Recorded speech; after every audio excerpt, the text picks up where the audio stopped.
So today I'm going to create a very girly and pretty soft makeup look using mostly dusky pinks, and since Valentine's Day is just around the corner, I thought it would make a perfect date night look. So starting with skincare, I'm first using a facial mist as always, and this one in particular is an electrolyzed water with a cocktail of vitamin C rich antioxidants. So I've recently got into the regular habit of using a facial mist prior to using my treatment products such as my serums and so on and so forth. And I really do think this helps because my skin's slightly damp before I apply any of my treatment products. So it really does help absorb the moisture and it locks in that hydration, I guess. And I also think that, you know, many makeup looks really benefit from working on really beautiful, fresh skin and also slightly damp and just moisturised skin as well. Now for the skin, I wanted to have that kind of inner glow, but I don't want kind of an inner golden glow. I want kind of a iridescent, beautiful pink glow. So I'm applying this illuminator underneath my foundation. Now another option would be to mix this in with your foundation, or you could also use it on top of your foundation as well. And because I want this to be a very kind of barely there highlight, that's the main reason that I'm using it underneath my foundation. So for the base, I'm using a fuller coverage foundation with a beauty blender, and I love using a beauty blender with a fuller coverage foundation because it just buffers out the finish. It makes it so you can't really see where the foundation stops and starts. And I love this foundation in particular because it's very long lasting, but it's not a heavy foundation on the skin. It doesn't look too makeup-y. I love that word. Now keeping the base very soft, I'm using kind of a medium coverage correcting product just around the kind of inner C of the eye, and this one is a soft peach, so it's beautiful at correcting any sallow blue or purple undertones on a very pale skin. Now if you're in the market for a loose powder to set your makeup and you have dry skin and your main concern really isn't to control oil, I hands down recommend this powder because it feels like skin, it feels like silk sheets against your skin, and it creates a beautiful soft focused glow, but it also controls oil to a certain extent, and it is thebomb.com. So to create some subtle shading on the face, I'm using this sheer bronzing powder, and I actually adore the brush that comes with this because it's kind of a half moon shape, and it's the perfect shape for kind of sculpting around the forehead and also into the hollows of the cheeks or just above where you want to create a little bit of warmth. And this formula is great if you want kind of a barely there kind of bronze look, and you can also, it comes in many different shades, so you can really cater to how deep you want your bronze or whether you want to use it as a powder.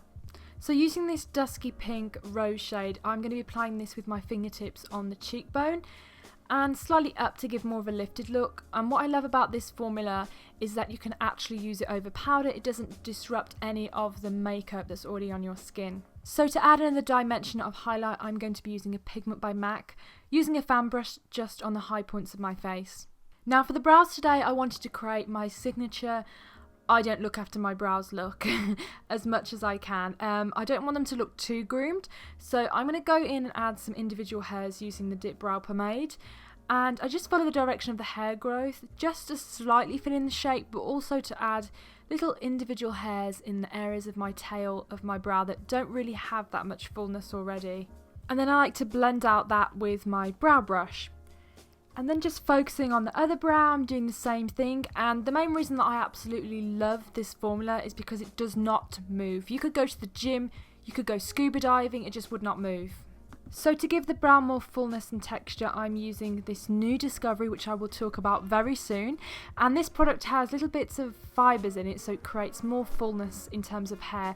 And it also apparently has some peptides in it to help your brows grow, and who does not want Brooke Shield brows?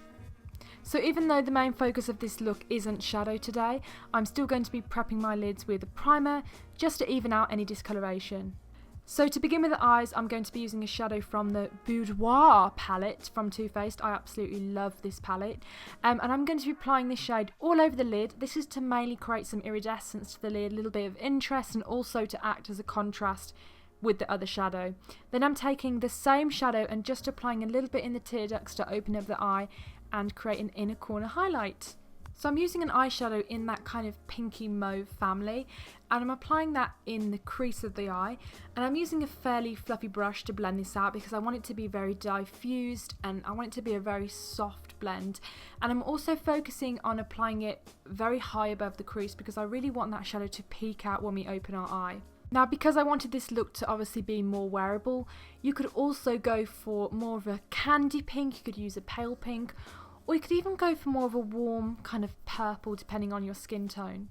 So to further soften my edges of my shadow, I'm blending two shadows together to create the perfect skin tone, and using a bigger fluffier brush I'm just diffusing that colour and really buffing it out so there's no stop or start and everything is seamless. So using the same shade that we use in the crease, I'm going to be applying that to my lower lash line all the way to the inner corner, and I'm using a slightly more dense brush to do this because I want it to be more like a pink haze coming through the eye and I want it to be very smoked out and blended.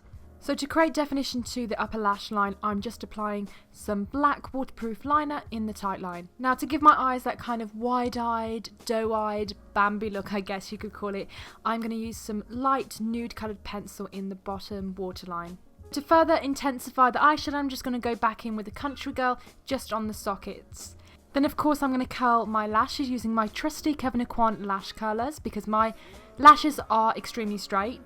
Then using one of my favourite mascaras, the Clinique High Impact, I'm really applying that to the roots of my lashes, focusing on defining them and separating them and making them look as fluttery as possible. Now to keep the look very simple and easy, I'm going to be using the same blush colour also on my lips, and this is a very low maintenance way of doing your lips, just blotting it on your lips.